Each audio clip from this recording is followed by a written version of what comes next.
from aspiring to be a Bollywood actor, you're there in jail. Give us a sense of what that period was like. Well, jail can't be easy. Interesting, it is. It is very interesting because you are removed from society.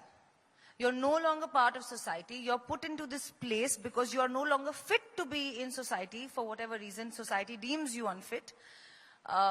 You are no longer a person. You're given a UT number. So there's a lot of disassociation with the ego, the I, the Atman as we call it in Hinduism, that you feel and you experience. You disassociate with the personality that you are born with or you create from 0 to 9 if we know in psychology. And you start viewing yourself as nothing. You are a number. You have to do as told. You have to eat when told. You have to stand when told. And that in itself is a very humbling experience for anyone who goes through it. And I hope to God that no one in this room ever has to go through it, or no one in this world actually ever has to go through it. But in my case, there were goods and bads. There is a initial period in jail wherein you fall. It's like you're falling from the sky into an abyss of nothingness and there's just black around you. And you don't know where you're falling. You don't know if you're going to come out. You start losing hope. You start losing touch with people outside. You stop believing that people are fighting for you outside. You question all kinds of bizarre things. You think about, not wanting to live the life that you're living.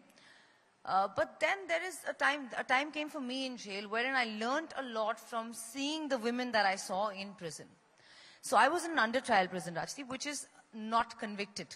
People in under trial prison are not convicted. So they are still innocent until proven guilty. That should be the motto of the legal system in India. Innocent until proven guilty, not guilty until proven innocent. And I believe that anyone is innocent until the court passes a verdict that you are guilty. And you have exhausted all your 3 courts and you've reached Supreme Court and the Supreme Court has said that as well about you. So that's not happened in this jail for all the women in there and for me. So I believe they're all innocent. And I learned from them that some of them have been there for many years, 5 years, 6 years. Most of them don't even have access to lawyers, or they don't have a family support like I do who's fighting for them and trying to get them out. And they don't have media glare, which has its cons, but the pros is that your case will be seen, will be heard. There will be a time for your story to be told as well. In that situation, I saw women suffering far worse than me, being the happiest people I've ever seen. In the 1 or 2 moments of happiness that they got, it could be a festival where the jail was providing them samosas.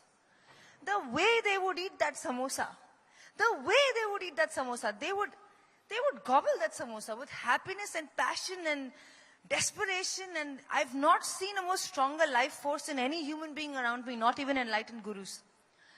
And having seen that, I realized that, we chase, मैं ये film करूँगी, ये film hit होगी, तो मैं ऐसी गाड़ी खरीदूँगी, तब मैं खुश होंगी. It's rubbish.